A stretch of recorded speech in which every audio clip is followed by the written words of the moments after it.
Welcome to Inside the Nation podcast. I'm your host, Eric Thoreau, and this is actually our third episode for this season. First of all, I want to start off by apologizing for not releasing an episode last week.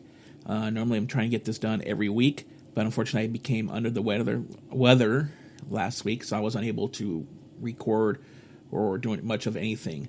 So, my apologies again, but I tried to keep the website up to date.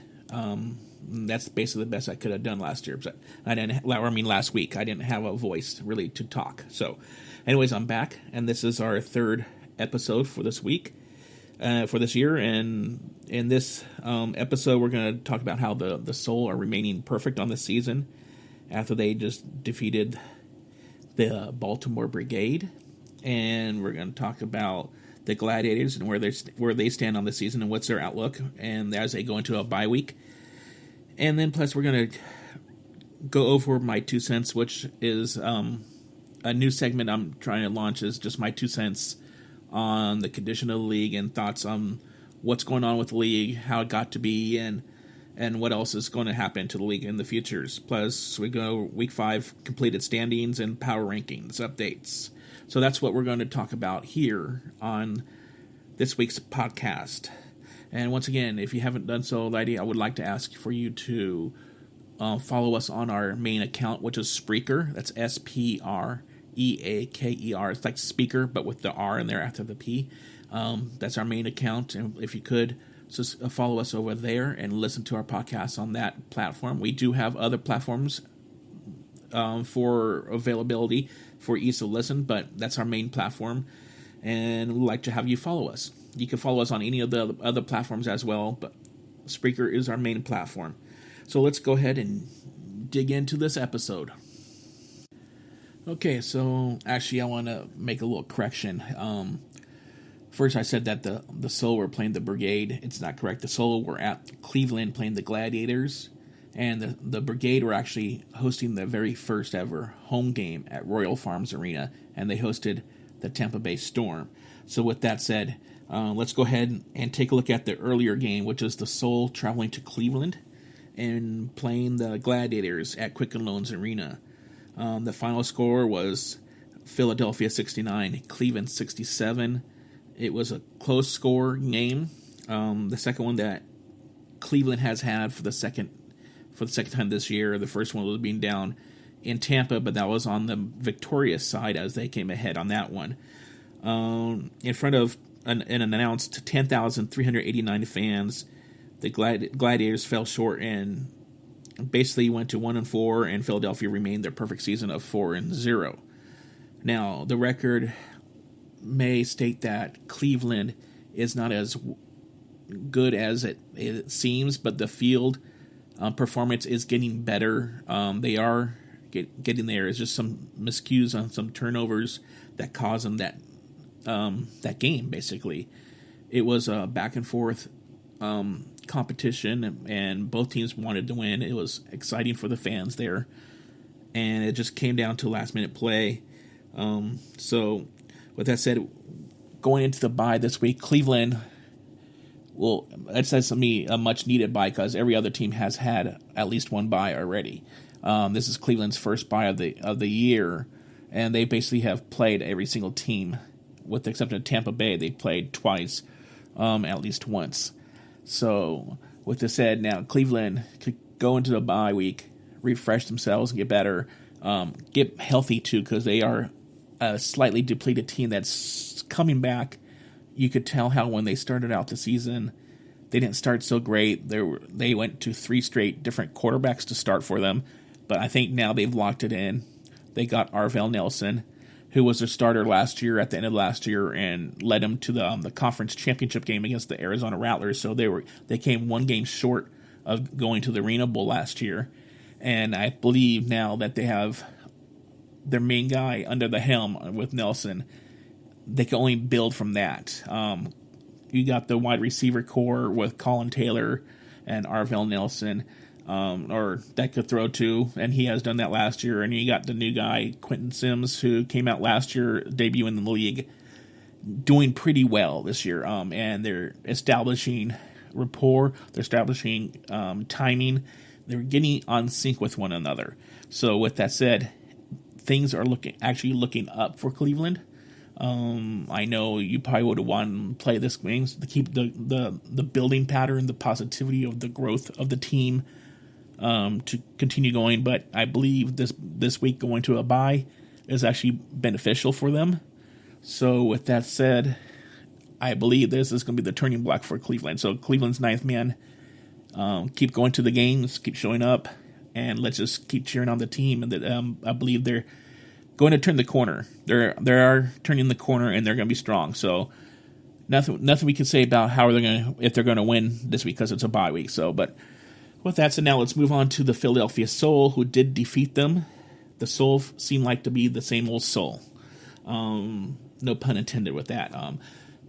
But basically, my thoughts on the Soul is that they've kept their nucleus intact during the offseason. They brought a lot of their players back from the championship run. And with that said, that could look pretty, in the eye of the competitor, pretty, hard on the eye, saying, well, their nucleus is there and they're all intact. Well, with that said, you have to build around it. Other teams have to establish themselves, especially with the Brigade barely not existing, until like four months prior to the season.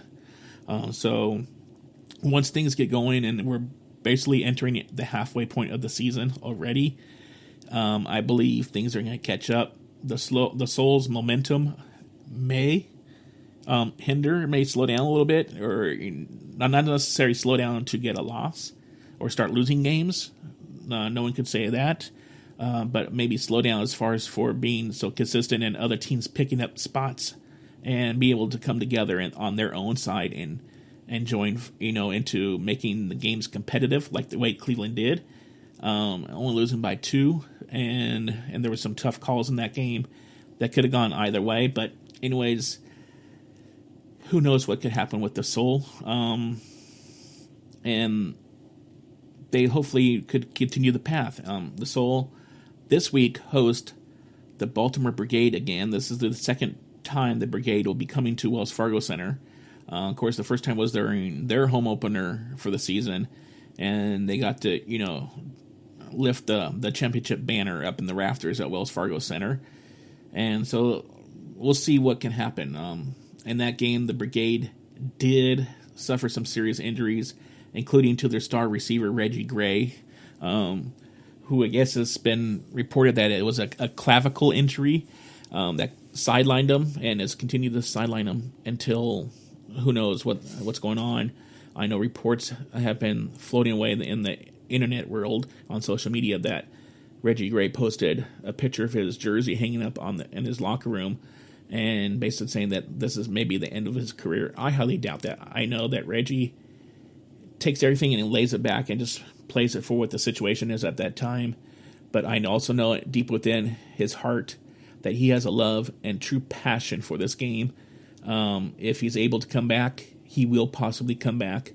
I know he's got a few more years. I had the luxury of having Reggie Gray on this very podcast last year, and at that time he was not assigned to a team. We were jokingly saying that how he could go to the LA Kiss, and because a lot of the SaberCat players were going there after the SaberCats basically ceased operations after the 2015 Arena Bowl.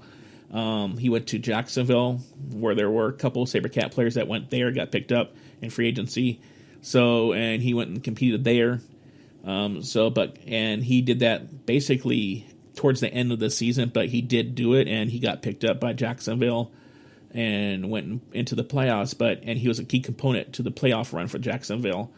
And it just shows that he does have the passion of playing this game that we love to watch, the arena football game. So, with that said, will Reggie Gray come back to Baltimore? My answer to that is most likely he probably will, but it depends on his health first. I know he wants to take his health into major consideration like all of us, and he wants to just take the time and fully heal and get right. So, Reggie, I know you listen to this, so I hope you get well better, and we'll hopefully get to see you and your talents on the field again in arena soon. So, with that said, continuing on with Baltimore, going back to Philly for the second time. in just a few weeks. Basically, Baltimore's nucleus has improved. They just got done having their very first home game ever, and they hosted the Tampa Bay Storm on CBS Sports Network last week. They did a bang of a job. They have corrected a lot of things. Their offense is there. There was a couple of miscues as far as for turnovers, which may have caused them the game. As in any game, turnovers are key, and how you react and how you overcome to them. But the defense is stepping up big time. At the same time, their defenses also was depleted. They also had 3 DBs, I think, that went down. One was ejected from the game because of some call that was not corrected, and things didn't happen right, but it did turn out to be overturned. One of the catches on the sidelines was overturned after reviewing, and basically another player went down injured. So they already had their star DB already out injured. So 3 DBs down, 3 star DBs down in the game against an uprising, Tampa Bay Storm. New starts Tampa Bay Storm. It's very hard to overcome, but the Brigade came together and they battled their hearts out in front of B. Moore's 9th man. And I think they did really well. Now, if they were to get healthy and continue that growth that they're doing as a team, who knows where Baltimore could end up competing against. I think they're up there. I think they have the right to compete against other teams, and they're just as good as anybody else in this league. So it's going to be tough. It just all depends on the turnovers, ball control, and possessions, I think, that would happen with the Baltimore versus Philadelphia game. And I would probably choose, just out of, more experience and depending on who's coming back. Also, another note, a late release note just coming in was that the assistant offensive coordinator for Baltimore Brigade, Steve Tahn, I'm getting my stories mixed up here. It's not with Baltimore, but with Washington Valor, which I'll get to in a minute. Baltimore's offense is coming together. Omar Smith has them in the right direction. My years knowing Omar Smith personally, out here in San Jose, I know he's the man for the job. He just has to get his, experience in being a head coach. He had one last year and he was gaining ground. He had redeveloped the LA Kiss and made them a playoff team. Unfortunately, things happened to where I'll get into a little bit in my 2 cents segment. There's no more teams out here basically west of the Mississippi River. So everything's East Coast, and I'll get my 2 cents in on that later in this episode. So my thoughts on the Brigade Philadelphia Soul game. I think it's going to be a very close game. Once again, it's going to come down to possessions, as it normally is. Usually, I'm thinking whoever's going to be leading going into the locker room at halftime, I'm believing will end up winning the game. So, I don't know. It's going to be tough. I think it could be just Philadelphia, just out of experience. I'm thinking Philadelphia will continue their win streak, but it'll be very tight. And I wouldn't be blame if I'm wrong on this one. But now let's look at that other game, which is actually the game of the week, and it's Washington Valor coming off their bye and hosting the Tampa Bay Storm. So Tampa Bay is going to stay in the DMV area and basically play at the Verizon Center for the first time ever, the very first time facing Washington, no matter where. And this is going to be a tough one, I'm going to say, because Washington, now I could go ahead and say it, is without an offensive coordinator. Don't know what the situation is, really the status of the situation, but Steve Tahn is no longer with the organization. Head coach Dean Kokinos is going to be taking over the offensive coordinator calling roles of the plays, so don't want to start any controversy on what's going on, but that's what's going on with the team as far as for the coaching staff. But I could see that Steve Tahn has left with probably good reasons or whatever his situation is with the team.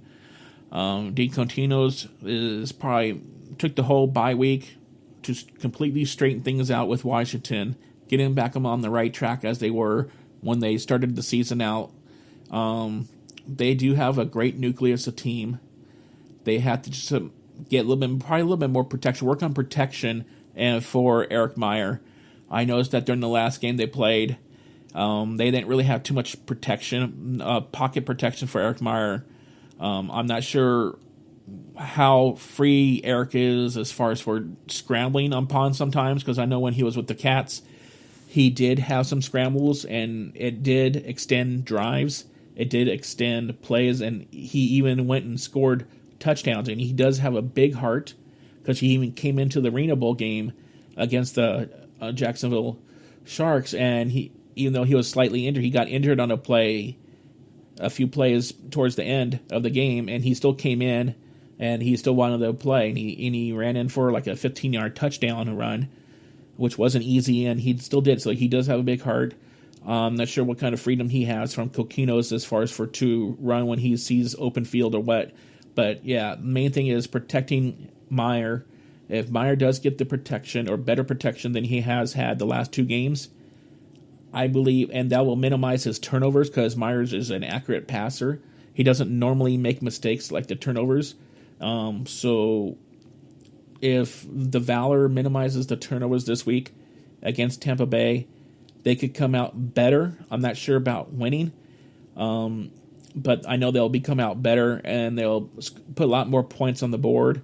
I know they will definitely increase their point scoring in the second half, because on the last couple games they have had hardly any points at all. I know it was at the game against Philadelphia, they didn't score one point. And then the game the following week in Cleveland, I think they only scored one touchdown. So 7 points in 4 quarters, of second half play.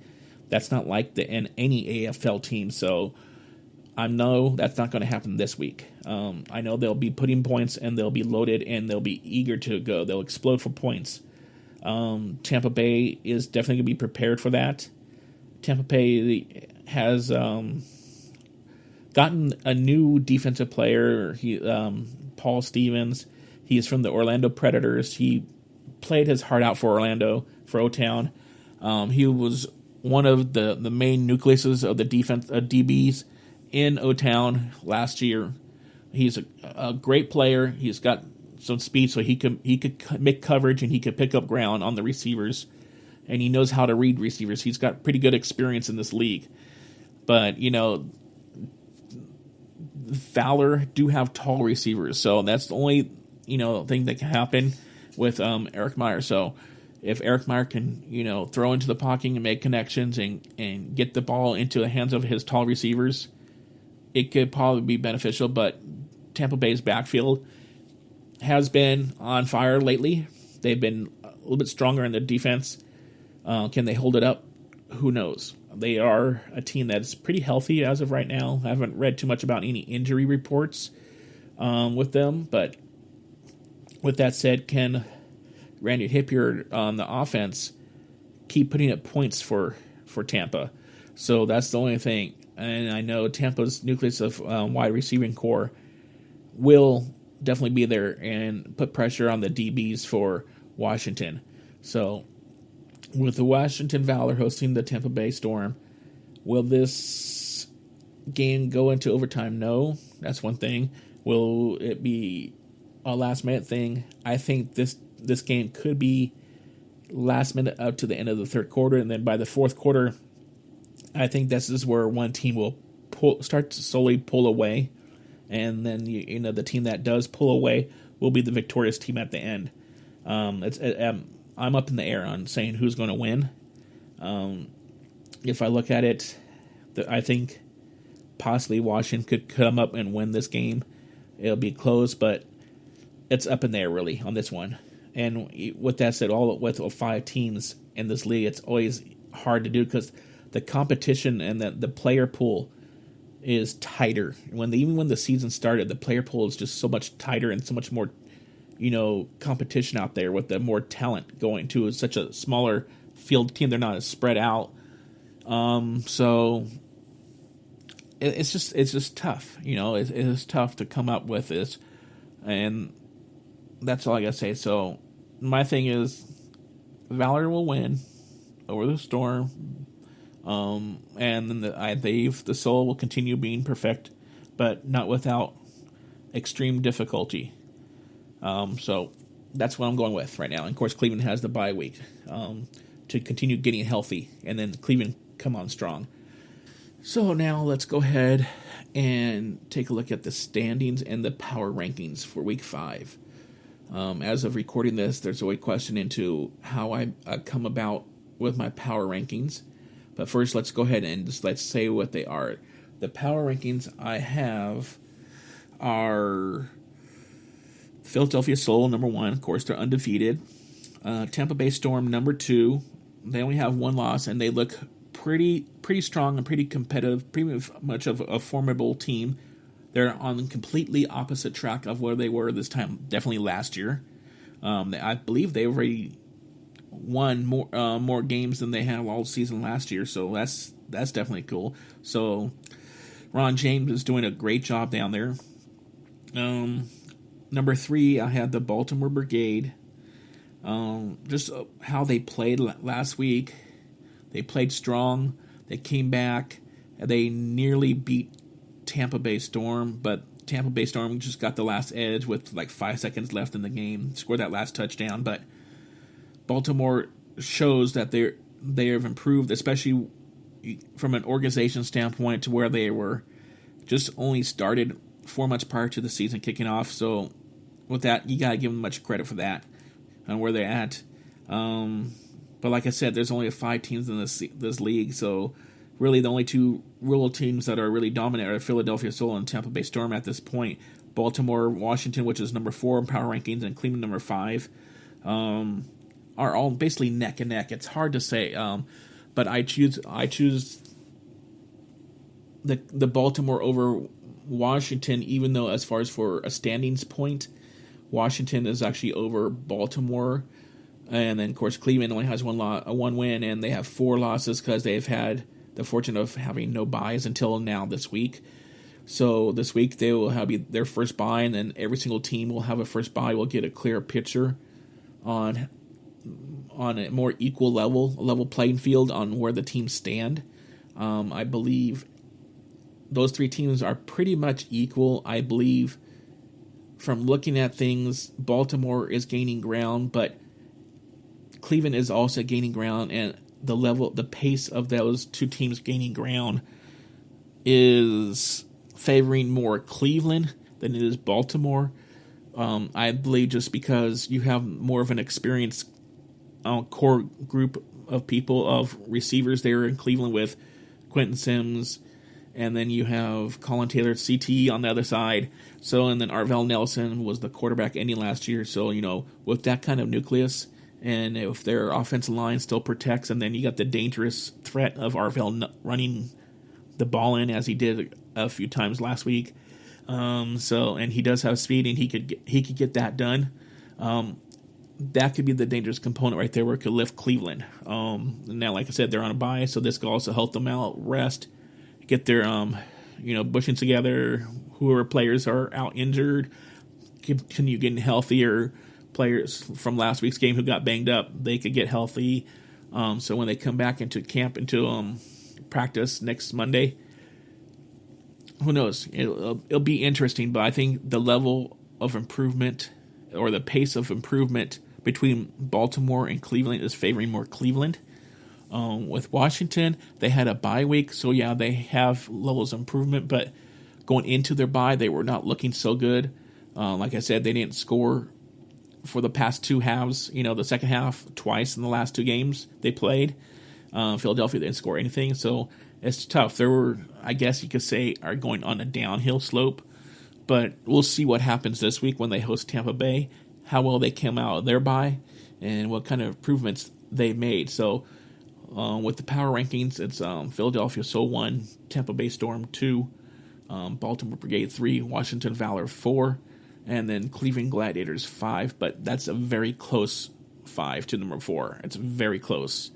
So now looking into the standings I have, of course, Philadelphia Soul being in first place, followed by the Tampa Bay Storm being in second place, and then you got the Washington Valor and third place, Baltimore Brigade in fourth place, and then the Cleveland Gladiators. Cleveland Gladiators are basically in fifth place due to the fact that, they lost to Baltimore, but they played more games. So win percentage-wise, they do have the lowest win percentage at 200. Baltimore is 1-3, so they're 250, as is Washington. But Washington also has the tiebreaker over Baltimore. So because of that very first game of the year, that's the only reason why Washington's ahead of them in the standings. And of course, Tampa Bay is 3-1, and Philadelphia is 4-0. So that's the standings, and that's how things are right now. Okay, after now switching over from the power rankings and the standings for Week 5, let's also talk about who won this week's awards. Who are this week's Player of the Week? Coming from Las Vegas, the Offensive Player of the Week is Randy Hipyard. So Randy was instrumental as he led the Tampa Bay Storm, now 3-1, to a last-second 62-55 victory over the Baltimore Brigade, 1-3 in Week 5, and in Baltimore's first ever home game at Royal Farms Arena. Completing over 77% of his passes, he threw 8 touchdowns for 285 yards and no interceptions to lead his team to its second come-from-behind victory in their last 2 games. The University of Virginia Wise product becomes the first multiplayer of the week recipient for the season. On the defensive side of the ball, we have Paul Stevens from Central Missouri led all the Storm defenders with 6.5 tackles, 6 unassisted, 1 assisted, recorded a pass breakup, and recovered 2 crucial fumbles in his Tampa Bay debut. In the second quarter, he scooped up a fumble by the Brigade receiver Justin Wilson and returned it 46 yards for the touchdown score. With the score tied at 48 in the fourth quarter, he picked up another Wilson fumble, which led to a Storm touchdown. So those are the players of the week. They're both from the Tampa Bay Storm.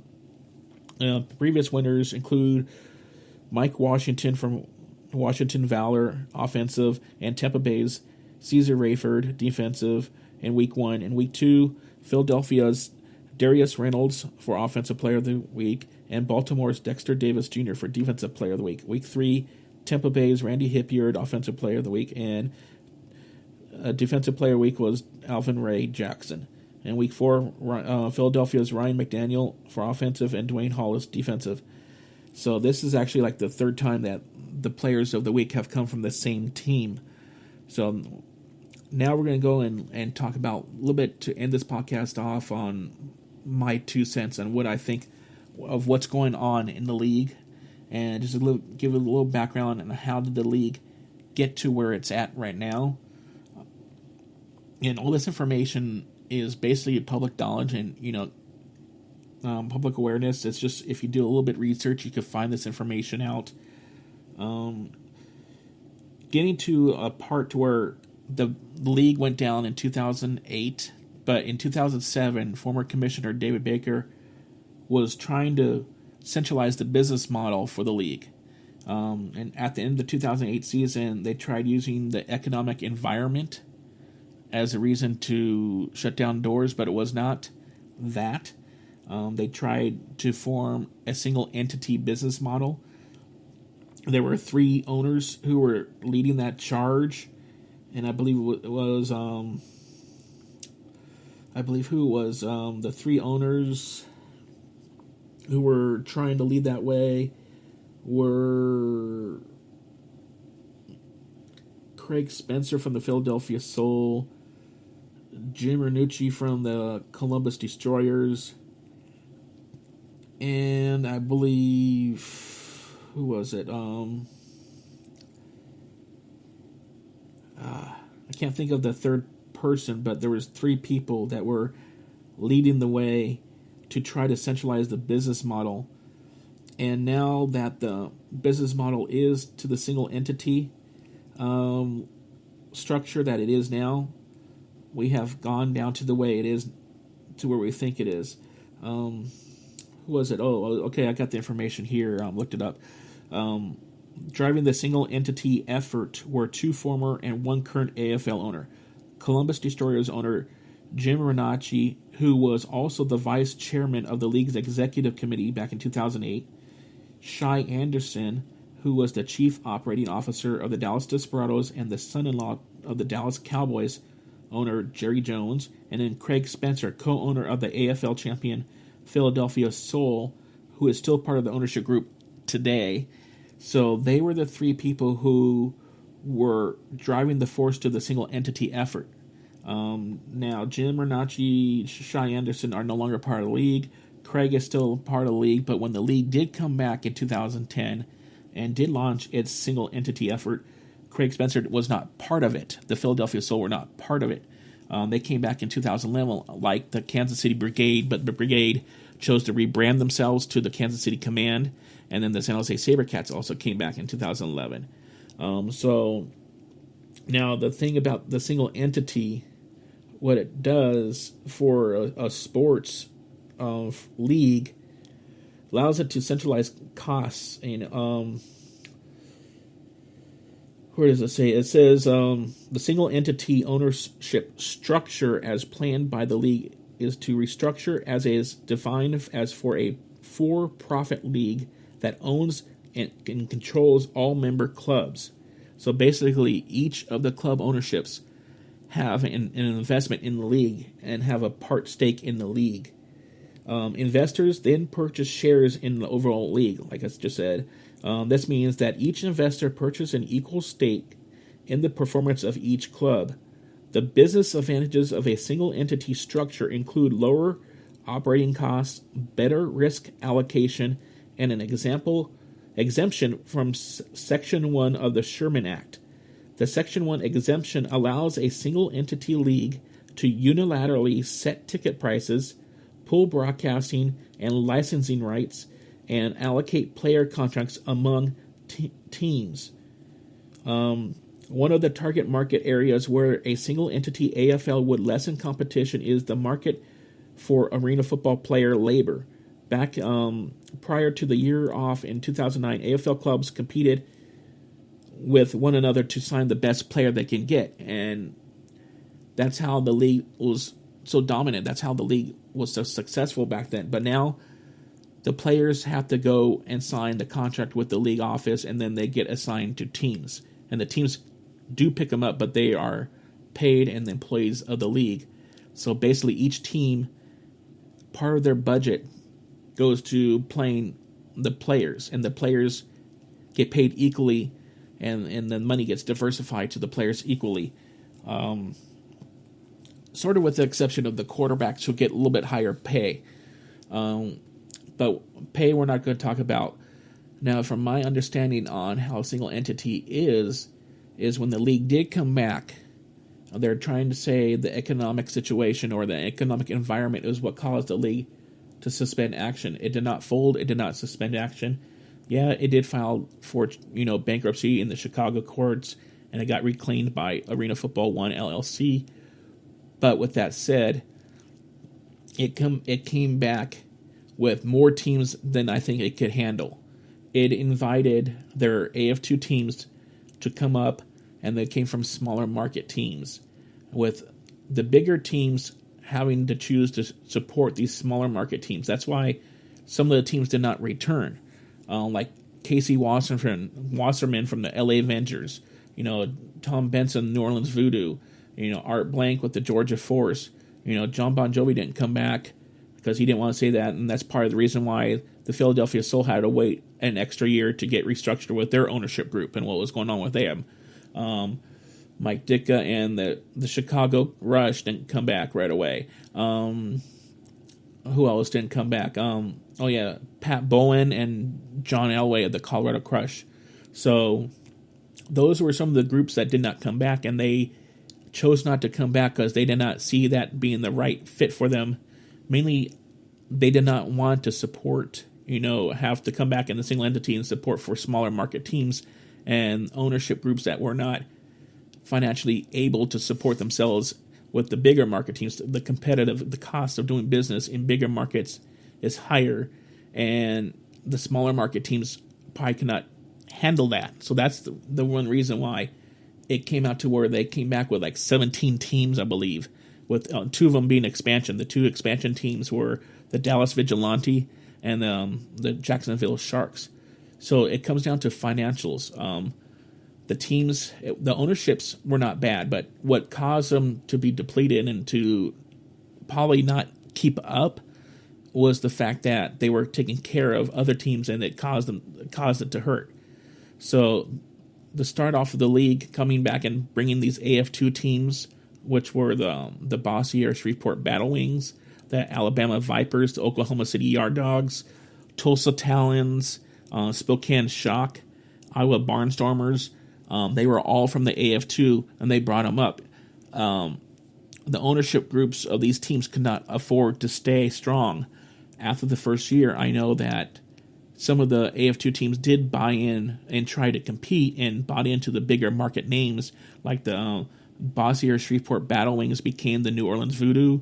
The Alabama Vipers became the Georgia Force and bought the market rights for these names. Oklahoma City Yard Dogs ceased operations. The Tulsa Talons came up and played another year in Tulsa in 2011. I think then 2012 was when they had to go into new ownership and move to San Antonio and became the San Antonio Talons.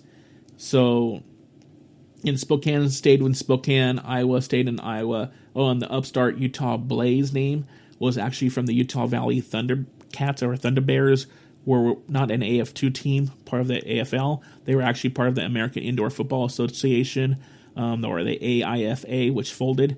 And they bought the naming rights from the get-go in 2010 to be the Utah Blaze, and they moved to play at the main arena there in Salt Lake City. So, and they had financial problems. All these other ownerships had financial problems, in a sense, due to not really be able to keep up costs or keep up scales, or their budget or their pockets were not as deep to be able to keep up with the big boys who were like the Orlando Predators, Tampa Bay Storm, Philadelphia Souls, and I'll say SaberCats, Arizona Rattlers, and those teams. The New York Dragons didn't want to come back either, so because of that. So now, over the years, we saw a chip away of teams disappearing. There's to blame the people who were blaming, lack of attendance and all that stuff. I don't think it had to do with truly the attendance and whatever it was. I think it was just the overall cost of business and the fact that the smaller market teams could not keep up with their cost of business to the amount of revenue that they were getting in, because the revenue that they were getting in does not meet the marketplace and cost of business. And they were also sharing higher ends to help out with the bigger teams, and the cost of doing business in the bigger markets is more expensive, therefore offsets the smaller. But the big boys can handle their own and were helping out the smaller boys. So with them helping out with the smaller boys, because this is a single entity thing, that's why some of these big boys stopped operations. Mismanagement of money, trying to keep up, and the single entity format just did not work out. I don't see it working out if that's the way it is. There needs to be a restructure on how the single entity model is going to work, and the cost level equals out to a true level playing field. The idea that Butera wants to have the owners or the operators of their arenas, which is true to today of what team owners are for at least, actually for 3 of their teams. The Baltimore Brigade rent out Royal Farms Arena, but they're not the main stake in that arena. The city of Baltimore owns that arena. Ted Leonsis owns Verizon Center in Washington, D.C., so that's the only one. He's basically like a renter, like the way teams were before they all ceased operations. And the Philadelphia Soul are an ownership group with mass numbers, and they do not own an arena. They do not have priority stake in Wells Fargo Center. It came down to that, to where the arena was not their priority, or they didn't have any kind of stake last year when they had to play both of their playoff games on the road. And they even played 2 games during the season on the road. So with that said, the Rattlers were experienced to that last year too, when the Arena Bowl had to be moved. And I guess because of that, there is no priority set in the arenas. We've already faced that this year twice when the Cleveland Cavaliers overrid the Gladiators. And one of the games, that the Gladiators, the most recent one, where it was moved from Friday to Saturday night, happened to be just for a watch party. The Gladiators ownership, which also owns the Cavaliers, chose to have priority of their Cavalier fans to be able to come in and have a watch party while their basketball team was on the road, as more of a priority over than to have the arena football team play. So it makes you wonder, the idea of having the main primary tenant of these arenas to be the owners of these arena football teams even makes sense if that's what's going to continue to happen. So, I mean, the contract and, the dates are set with these arenas because being open until the priority tenant says, no, we want to do this, and they kick the arena football team out. And that's what the Cleveland Gladiators were a victim of, unfortunately. The first time they moved from a Saturday to a Sunday afternoon game on Easter, and people blamed it on Easter. It's a combination, it's Easter, but also the fact that it's a Sunday afternoon game, is history has presented itself many times over and again that a Sunday game does not work in the Arena Football League, and even Mondays even worse. So Saturdays are the main nights to focus on, with secondary day being Fridays. I've said this over and over again in my podcasts, and with the way the business model is, I don't see how that can be focused in as being the priority of getting solid ownership groups. You want solid ownership groups to have deep pockets and that can pay their fair share into the league pool, because they're not paying 100% into their team. They're paying their fair share into the league itself, and to diversify the funds into the league to the different costs of running a team, and then how they market their team. Marketing-wise for the league is not doing so well. I believe it could do better. I'm not sure how the fans are. I look to have some fans on this show to see how each team is doing in their own market, as far as for seeing them either on the TV, the various TV stations, not just the sports stations or the stations that the individual teams partner up with, but to see where they're at, how they do well on social media. I know that social media-wise, each team is very strong in that facet. I follow each team on their social media platforms, Twitter, Facebook pages, Instagrams. They're very strong on that. A couple of teams, I think, have Snapchats. I know the Gladiators and the Soul have Snapchats. Most of the teams have YouTube. The only teams that don't have YouTube are the Valor and Brigade, because they're trying to keep everything on Monumental Sports Network, which no one outside of them have access to, and nobody knows, because you would want to have YouTube since it's the second largest search engine in the country, and I would utilize it, and it's free. So why wouldn't you want to put your video sources on both platforms and utilize it, especially since you're a first-year team, to get more exposure? Why not? So exposure doesn't hurt. Why not utilize it? So, and there's the Google Plus page. I know some of the teams have Google Plus pages, but don't hardly ever post anything on there. That's another thing. You should just post on everything. I post everything on there. I even have a Tumblr, which is probably the least of the social media platforms that people use, but it's still there, and I do get hits on there. Not nearly much, but at least it's exposure.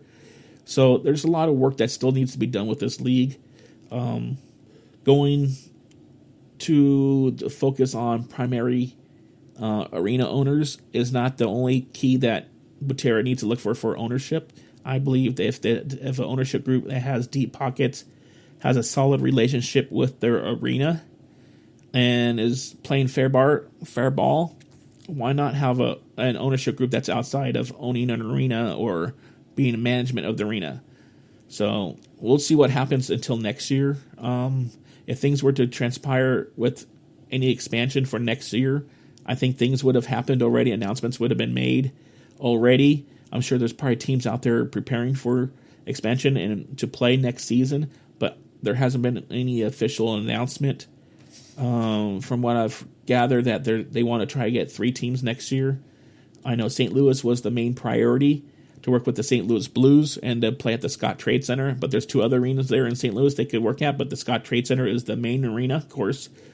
and he had to work with the St. Louis Blues there. And I know the ownership of the St. Louis Blues wants to do some major remodel to the Scott Trade Center, or possibly get a new arena or whatever. But how they're working out, and I know there's talk with the Detroit area, but I already know the Detroit Arena Football League and the arena there in Detroit, the new arena in Detroit, Little Caesars Arena, have been in talks already.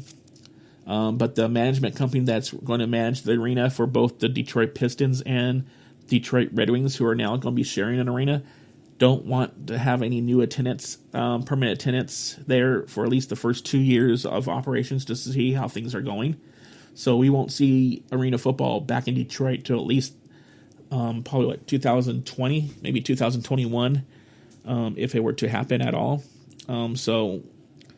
But my 2 cents is that with the way that the league came back bigger than it should have, it bit off way too much and basically hurt itself in the long run.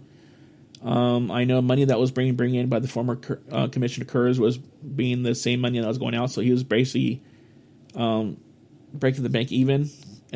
So I'm not sure what's going on with the reports with Butera, but I know it's not doing so well under his watch as teams have left, and they did have deep pockets, but because they had to take care of the smaller market teams too, and the single entity model, that it was just it exhausted the ownership. So, but we still have deep pockets, as far as for the ownership, like with Purcell down in Orlando, and Ron Schertz with Arizona, as he's continued to operate a team in the same fat as he did with the Arena Football League in the Indoor Football League. So, but the thing with the IFL, it's a learning curve, and there's speculation he may be trying to make a comeback to the AFL, but I know that Butera doesn't want to look anything west of the Mississippi at this time. He wants to continue and try to build rivalries among teams in the East. So that's my 2 cents right now. It's up in the air on where this league really truly stands. Will it support itself? Yeah, it's heading in the right direction where you want quality ownership instead of quantity of ownership. But some of the ownership in the past that have now ceased operation were quality ownership. So LA Kiss was a quality ownership. They had a mishandle with the Honda Center having the Ringling Barnum Bailey Circus during the one playoff game. The LA Kiss were, so they had to move all the way down to San Diego. Staples Center had a concert. The arena in Ontario, I think, had some kind of private party going on or private event. So they were pre-booked. That was not publicly announced. But this year, the Barnum Bailey Circus is not going to interfere with anybody this year in postseason because they don't exist basically anymore. They went out of business. So that's my 2 cents. My 2 cents are, don't just search for ownership from arena leagues like NBA teams or NHL teams. If an ownership group could come in and they do establish great relationships with the arena and the primary tenant that's there, it could work out in the sense of like the way the Arizona Rattlers had a great relationship with the Phoenix Suns and Talking Sticks Stored Arena. They were using some of the arena staff there to run their ticket people, just how they are doing now with the other teams that are now presently with the league. So who knows what's going on. Now, with my 2 cents to add there is that I hope that you can also learn to follow us on Spreaker. You can listen to this podcast anywhere you can find your podcast low, but hopefully follow us on Spreaker. You can get on YouTube. You can subscribe to our YouTube channel. I'm looking on trying to get a new co-host right now. He could have been, if his career, I could give you a clue that I'm working on it. Nothing's confirmed, but if his career could have continued, he could be an AFL legend. He's a great receiver that played out here in San Jose. And unfortunately, his career came to an end early, a lot earlier than it should have. And he's a great guy. I do admit that he was on our show last year. We did have a conversation with him last year on our show, and he was a guest on our show. But that's all it is. I can't announce any names, but I'm working on having a former player to possibly be a co-host with me. So we're working on scheduling. And with that said, that's all I can say right now. Well, let me just recap what's going on for this weekend. We got the Tampa Bay Storm traveling to D.C. to play the Washington Valor for the first time, and that's going to be the CBS Sports Network Game of the Week. That's going on this Saturday at 4 p.m. Pacific Time, 7 p.m. Eastern Daylight Time. And then the Baltimore Brigade travel back to the city of brotherly love to play the Philadelphia Soul once again. And that's also at 4 p.m. Pacific Daylight Time, ESPN Daylight Time. You can catch that game both on AFL Live and on Monumental Sports Network. And if you can stream the AFL Live straight from our site, ninthmannation.net, under Inside the Nation TV. You could drop down arrow and hit the AFL Live link, and you can watch it from there. With that said, I hope to talk to you next week. I'm Eric Thoreau, and this has been an Inside the Nation podcast. Talk to you next week.